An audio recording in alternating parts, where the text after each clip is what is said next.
Thank you for joining me today. Today we are doing John Denver, Take Me Home, Country Roads on a Country Road. All right, here we are. Happy Saturday, everybody, or whatever day it is that you're watching this. Doesn't get more quarantined than this. Take Me Home, Country Roads. I love this song. We're gonna do this song in two different levels. First, I'm gonna just show you the chords for the song, and then I'm gonna show you embellishments that I would do if I were playing it, you know, at a coffee shop or wherever, to make it so it's just a little more than just playing the chords. But if you're just playing the chords, no shame, no problem. A for the verse. It fell. Ahem. The verse. A. F sharp minor. 2 on the E string. 4/4 on A, D, and a.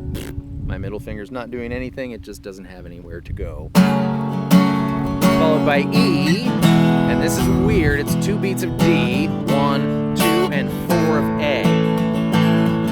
Which gives you the impression that we're hanging out on A longer than, you know, usual, but it's not the case. It's just that setup with the short D, so I suppose it is longer than recently usual. All right, you do that 2 times. A, F sharp minor, E, D, 1, 2, and A, 2, 3, 4, and that's a verse. The chorus is the same chords in a different order. A, E, F sharp minor, D, A, E, D, and A. And that's it. We just have the bridge to take care of, but this is the hardest part to remember, so this might be the second half, even though it only represents 1/3 of the parts. F sharp minor, E, A, morning out she calls me, D, A, E, F sharp minor, G, D, A, should have been home, E, hang on, E, yesterday. And then you chorus, done. But let's do some embellishment.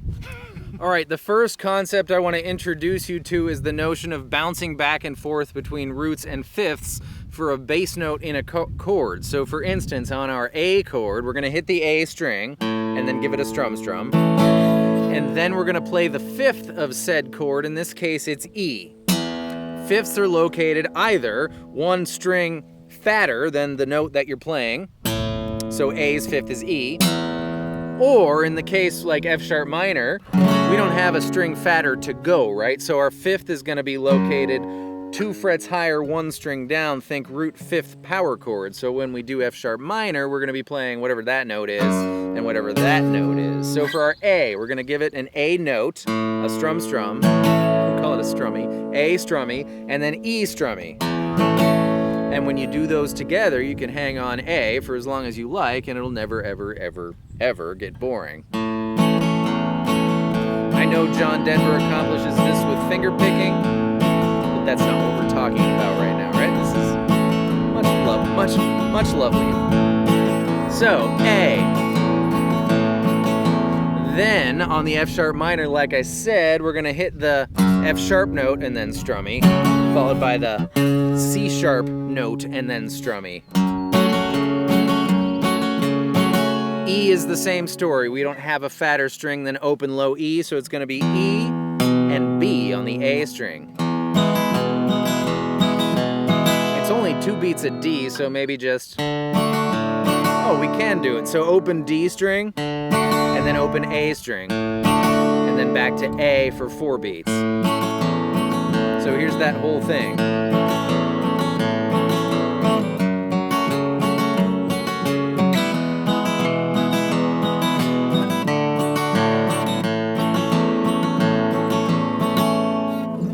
And that kind of takes care of it for the bouncing back and forth between roots and fifths during the chords portion of this experiment, because as you already know, the chords for the chorus are the same as the chords for the verse, so you know what to do on each chord already. They're just in a different order. And for the bridge, I'm not personally bouncing back and forth. It's kind of a dramatic ring out situation. Maybe on the A a little bit, but that's it. Maybe this E, but certainly not there. But what I do want to go, I got a little lost there. What I do want to go over now is some walks that you can do in between the chords. The walks, by their nature, are going to eat into the bouncing back and forth between roots and fifths situation we've got going on because we need time to do them, right? So for every one that we're going to do a walk on, and you can pick the ones you like and don't use the ones you don't like, but I'm just going to show you every one that occurs to me. We're going to sacrifice the last bounce, so to speak, so that we have time to do the walk. So on the A, we normally have 4, right? A, E, A, E. But we're just going to do A, E, A, so that we have time to play now just the open A string, a G sharp note on the E string 4th fret, and then that slides nicely using the A major scale, of course, to walk down to F sharp minor. So it'll be A, G sharp, F sharp minor. So here's the first one. Once, twice, 3 times. A, G sharp, F sharp minor. Between F sharp and E, there's only one note, right? F sharp is here, E is there. The only thing in between is F. I don't like this walk. You might. To me, it makes it sound like Leisure Suit Larry theme song or something, which was an amazing game. But anyways, F sharp. See what I mean? But if you like it, no love lost, but I'm just gonna skip that one. I'm also not gonna put anything in between the E that we were just at and the next D, because there's just, you wouldn't be walking down, you'd be walking up, and it just kind of doesn't follow the whole thing that's going on. But once we get to the D, it's great, because you can do one D strummy, and then we're gonna grab C sharp on the A string 4th fret, B on the A string 2nd fret, and into our A. If you know this is coming and you don't like using your pinky, you can just do 2/3 of your D chord here, and then you've got your ring finger available. So here's all the walks for me. I'm just not gonna do the one in between F sharp and E, but again, you can do that one if you want to. Here we go.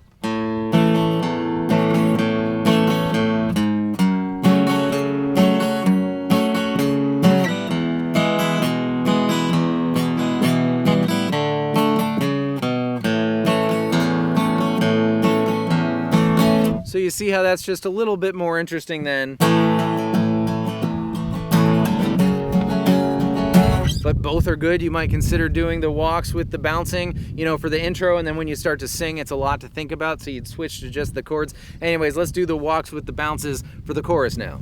Now the chorus starts on an A as well, but instead of going to F sharp, of course we're going to E for the second chord, so our walk can't be the same. We need to start on one note lower on the scale in order to get down to E in the allotted amount of beats. So instead of A, G sharp, we're gonna go G sharp, F sharp, into E like this. A,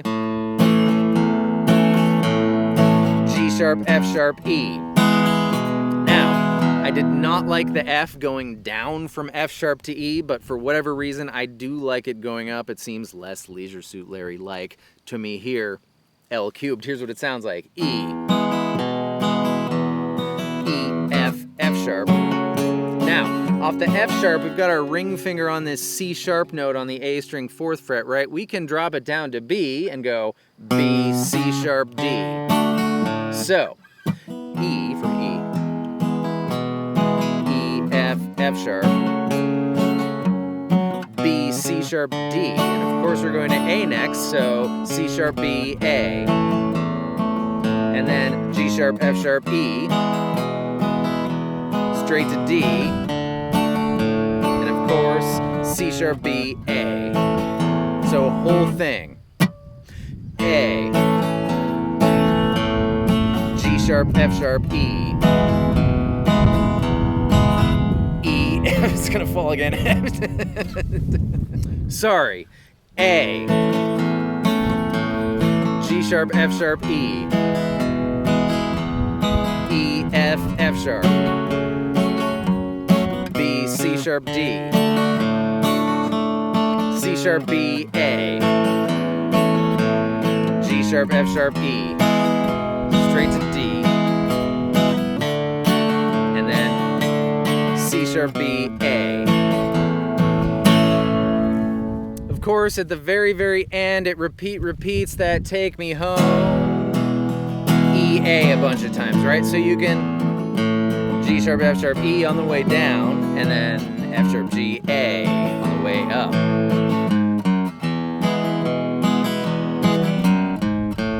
And it's not in the song, but the last time I like to hit